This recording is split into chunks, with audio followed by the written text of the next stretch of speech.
அனைவருக்கும் வணக்கம். இந்த வீடியோ பதிவில் நாம் 10ஆம் வகுப்பு தமிழ் பாடப்புத்தகத்தில் இயல் 1 முக்கியமான 30 கேள்விகளை பார்க்கலாம். முதல் கேள்வி, உலகத்திலேயே ஒரு மொழிக்காக உலக மாநாடு நடத்திய முதல் நாடு எது? மலேசியா. மலேசிய நாடு எந்த மொழிக்காக உலக மொழி முதல் மாநாட்டினை நடத்தியது? தமிழ். எல்பிஞ்சு எந்த சொல்லால் குறிப்பிடப்படுகிறது? கவ்வை. இளம்பாக்கு எந்த சொல்லால் குறிப்பிடப்படுகிறது? நுழாய். வாழைப்பிஞ்சு எந்த சொல்லால் குறிப்பிடப்படுகிறது? கச்சல். நுனியில் சுருங்கிய காய் எவ்வாறு அழைக்கப்படுகிறது? சூம்பல். சூட்டினால் பழுத்த பிஞ்சு எவ்வாறு அழைக்கப்படுகிறது? வெம்பல். சொண்டு என்ற சொல் எதனை குறிக்கின்றது? பதறாய்ப்போன மிளகாய். கோட்டான் உட்கார்ந்ததினால் கெட்ட காய் எவ்வாறு அழைக்கப்படுகிறது? கோட்டான்காய் அல்லது குகைக்காய்.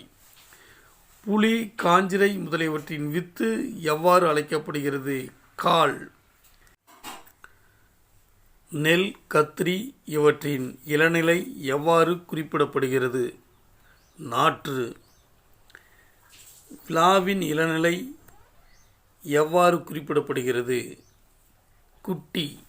விழாவின் இளநிலை எவ்வாறு குறிப்பிடப்படுகிறது? குட்டி. பனையின் இளநிலை எவ்வாறு குறிப்பிடப்படுகிறது? மடலி அல்லது வடலி. நெல், சோளம் முதலியவற்றின் பசும்பயிர் எவ்வாறு அழைக்கப்படுகிறது? நெல், சோளம் முதலியவற்றின் பசும்பயிர் எவ்வாறு அழைக்கப்படுகிறது? பைங்கூழ். புதிய உரைநடை என்ற நூலின் ஆசிரியர் யார்? எழில் முதல்வன். எழில் முதல்வனின் இயற்பெயர் என்ன? மா. ராமலிங்கம். எழில் முதல்வனின் எந்த நூலுக்கு சாகித்ய அகாதமி விருது கிடைத்தது? புதிய உரைநடை. அடுத்த கேள்வி பாருங்க. உயிரளபடை எத்தனை வகைப்படும்? 3. செய்யுளிசை அளபடையின் மற்றொரு பெயர் என்ன? செய்யுளிசை அளபடையின் மற்றொரு பெயர் என்ன? இசைநிறை அளபடை. ஓ ஓதல், உரா அர், நெல்ல படா ஆ போன்றவை எதற்கெடுத்துக்காட்டு? செய்யுளிசை அளபடை. உர நசையி இலக்கண குறிப்பு தருக. சொல்லிசை அளபடை. கெடுப்பதூவும் எடுப்பதூவும் இலக்கண குறிப்பு தருக. இன்னிசை அளபடை. ஒரு சொல் தனித்து நின்று பொருள் தருமாயின் அதற்கு என்ன பெயர்? தனிமொழி.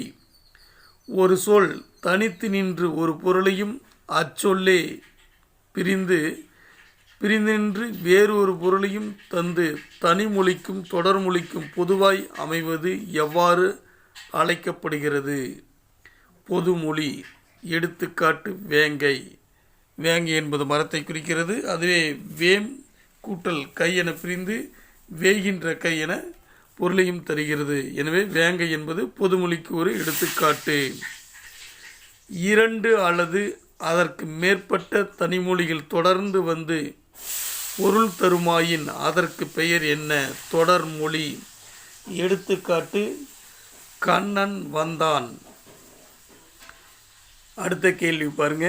வினையடியுடன் விகுதி சேர்வதால் உருவாகும் தொழிற்பெயருக்கு என்ன பெயர்? விகுதி பெற்ற தொழிற்பெயர். எடுத்துக்காட்டு நடத்தல். இதில் நட என்பது வினையடி, தல் என்பது விகுதி. அடுத்த கேள்வி, நடவாமை, கொல்லாமை போன்றவை எவ்வகை தொழிற்பெயர்?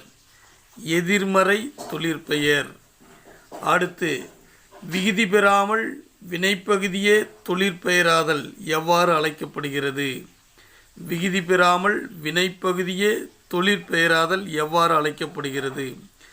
முதல்நிலை தொழிற்பெயர். எடுத்துக்காட்டு தட்டு, உரை, அடி போன்றவை. அடுத்த கேள்வி, விகுதி பெறாமல் முதல்நிலை திரிந்து வரும் தொழிற்பெயர் எவ்வாறு அழைக்கப்படுகிறது? முதல்நிலை திரிந்த தொழிற்பெயர். எடுத்துக்காட்டு பேரு, கேடு, சூடு போன்றவை. அடுத்த கேள்வி, பாடியவன் வந்தவர் இலக்கண குறிப்பு தருக. வினையால் அணையும் பெயர். நண்பர்களே, இந்த வீடியோ பிடிச்சிருந்தா லைக் பண்ணுங்கள், ஷேர் பண்ணுங்கள், மறக்காமல் நம்ம சேனலை சப்ஸ்கிரைப் பண்ணுங்கள். தேங்க்ஸ் ஃபார் வாட்சிங்.